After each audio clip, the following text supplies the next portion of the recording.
Welcome to Fear Begins, your home for the most disturbing and realistic horror stories. Before we begin tonight's story, I want to ask you something. Have you ever seen something you weren't supposed to? Something no one would believe if you told them? If anything creepy or unexplained ever happened to you, comment your story down below. Let us know where you're watching from. And if this tale unsettles you, share it with a friend who thinks Halloween is just harmless fun. Because what you're about to hear isn't just a ghost story, it's a warning. Turn the lights off. Put your headphones on, let's begin. It all started on October 31st, 2006. I was 17, living in a small Pennsylvania town called Marlowe's End. The kind of place where Halloween wasn't just a holiday, it was an event. People decorated their houses weeks in advance.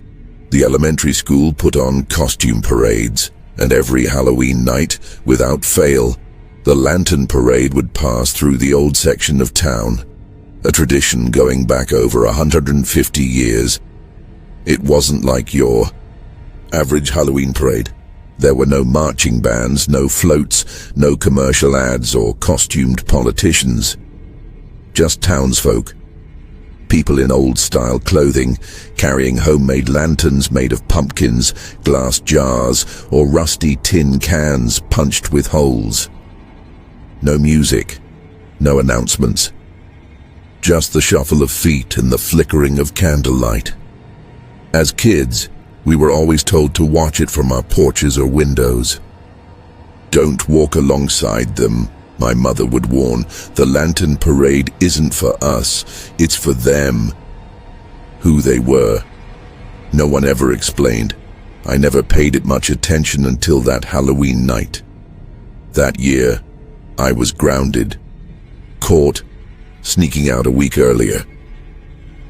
My friends were at Travis's barn party, drinking warm beer and probably making out in the hayloft. Meanwhile, I was stuck at home with a bag of half-melted Kit Kats and no one to talk to except my younger sister Maddie, who was 10 and obsessed with everything Halloween. Around 8:45 p.m., our power flickered. Not uncommon. The lines in our neighborhood were old, but this time, the power didn't come back. Then Maddie screamed. I rushed into the living room. She was standing at the window, pointing. "They're early," she whispered. "The lantern parade." I followed her gaze. Down at the far end of the street, I saw the flickering lights. Dozens of them, weaving between the fog like fireflies. Human silhouettes moved with slow precision, their lanterns glowing orange and red against the night. Some looked like carved pumpkins, others like jars filled with candle wax, and all of them walked in complete silence. There were more than I remembered, maybe 50. No, maybe more. I started recording on my old camcorder. I always liked filming weird stuff. But as I zoomed in, something felt off. Their clothes weren't costumes. They looked old, as in handmade, Civil War era old. One man wore a wide-brimmed hat and had a scar running across his cheek. A woman walked barefoot, her long black dress trailing behind her, face hidden under a lace veil. I turned to Maddie.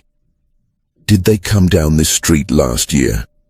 She nodded, eyes still locked on them, but not this close.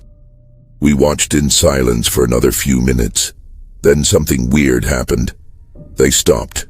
All of them. Frozen mid-step, lanterns still glowing. The air grew colder. I swear I could see frost on the inside of the window pane. Then, slowly, a figure broke off from the group. It was the barefoot woman in the veil. She turned her head toward our house and started walking toward us. Maddie screamed again and ran to her room. I stood there, heart pounding, watching this woman walk down our sidewalk, her lantern swinging at her side. Every step was deliberate, as if she knew exactly where she was going. My brain screamed at me to run, to hide, to do something, but I was frozen. She reached the front steps, raised her hand, and knocked 3 times. It echoed through the house like thunder. Then silence. I didn't breathe, didn't blink. Eventually I crawled to the window again. She was gone. The rest of the parade was gone too. No lights, no footprints, nothing. I didn't sleep that night. The next morning I checked the footage, but there was nothing. No lanterns, no people, just static. The audio hissed and popped and then cut out completely after the point where I zoomed in.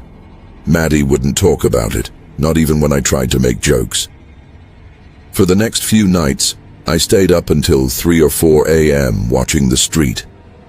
Nothing happened until the following Friday. Around midnight, Maddie screamed again. I rushed to her room. She was under the covers, shaking. Her closet door was wide open. She was inside, she whispered. The woman from the parade. She walked out of the closet. I flipped the lights on. Nothing, no footprints, but the closet smelled like burnt wax. I started asking questions. First my mum, who gave me the usual stop digging speech. Then my grandpa, who lived in the same town his whole life. He went quiet when I mentioned the lantern parade. Then he said, "That's not a parade. That's a procession. You only join once." "What does that mean?" He shook his head. "They came through here after the fire." "What fire?" He looked me dead in the eyes. "The one that burned half the town in 1867. They say those who died never left. Every Halloween they walk the old roads, looking for someone to replace them." On November 1st, Maddie didn't come down for breakfast. I went to her room. The closet door was open. Her bed was made. She was gone. I called the police. They searched the neighborhood. No signs of forced entry, no clues, no sightings. Her shoes were still by the door, her phone on her nightstand. The only thing missing was her. The last thing I saw on her baby monitor footage made me sick. At 3:14 a.m., the screen flickered. A faint flicker of orange appeared in the corner, then the screen went black. 10 years later, I'm 27 now, still in Marlowe's End, still in that same house.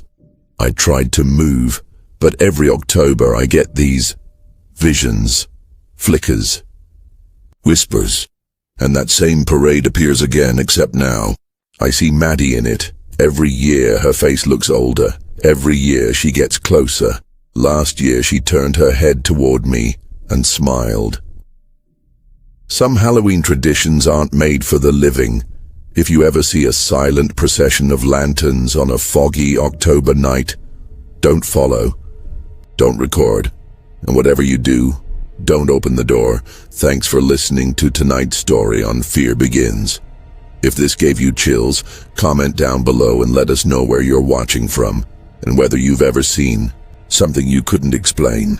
Share this with a friend brave enough to listen alone in the dark.